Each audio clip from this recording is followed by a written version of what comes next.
माफी मांगने का क्या तरीका है? व्हाट्सएप भरा हुआ है माफी नामे से, कतार लगी हुई है 3 दिनों से, मेरे अगली पिछली तमाम चीजें माफ करो माफ करो माफ करो।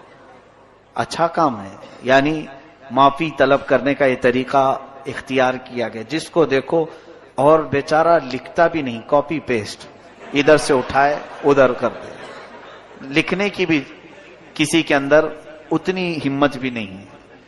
जरा आप इसके मुतालिक सोचो। सही है, हमारे बुजुर्गों का यह तरीका रहा। हदीस पाक अभी मैंने सुनाया, जिसके दिल में कीना हो आज उसकी मगफिरत नहीं होगी। कीना कहते हैं मुसलमानों से कतई ताल्लुक करना। मुसलमानों में बहुत सारे ऐसे हैं जो अपने रिश्तों को छोड़कर बैठे हुए, भाई बहन से बात नहीं कर रहा है। बहुत तो ऐसे हैं माँ बेटों में बातचीत बंद है। मुआज़ल्लाहि रब्बिल आलमीन हदीस पाक में है, जिसने दुनिया में सिला रहमी रिश्ते को कता किया, कट किया, क़यामत के दिन उसे काट कर दोज़ख में डाल दिया जाएगा। सिला रहमी को कता करने वाला, हुजूर ने यह भी फरमाया, जिसने 3 दिन से ज्यादा अपने भाई से तर्क ताल्लुक किया वो मेरी उम्मत में से नहीं है। ये बड़ी वईदें हैं।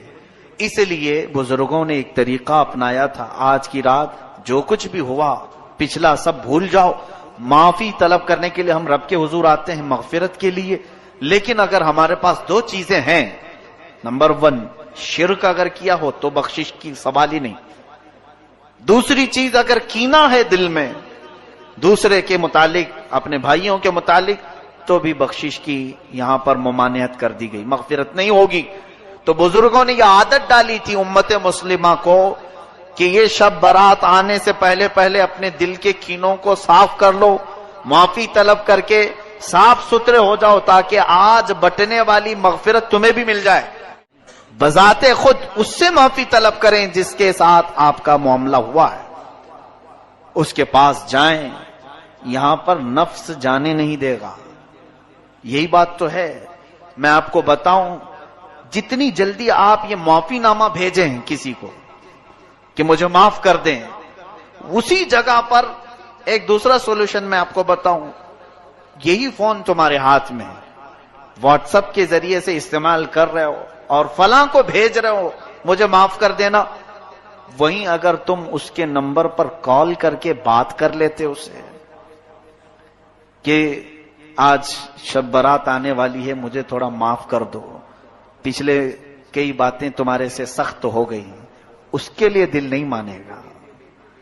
बातचीत कर लेते, तुम्हारा दिल नहीं मानेगा, छोड़ो भेज देते हैं, देखे तो ठीक है, नहीं तो कोई बात नहीं। ये जो है नफ्स ने तुम्हें इस तरह से करने की आदत डाली।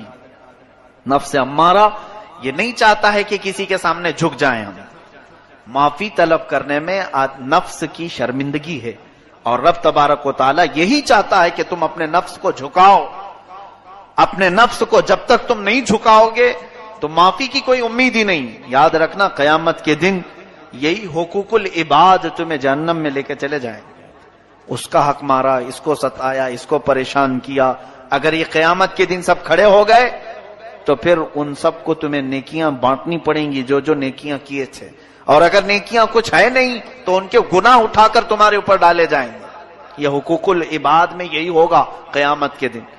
इसलिए अगर माफी मांगने का शौक है, बल्कि मांगना चाहिए भी, इस तरह से नहीं, जाओ मुलाकात करो। अगर मुलाकात करना पॉसिबल नहीं, मुमकिन नहीं, तो फोन पे बात कर सकते हैं आप, उनसे फोन पे बात करें और मामला तय करें कि आप दिल से मुझे माफ करें और मुझसे जो हो सका मैं आपको माफ करता हूं।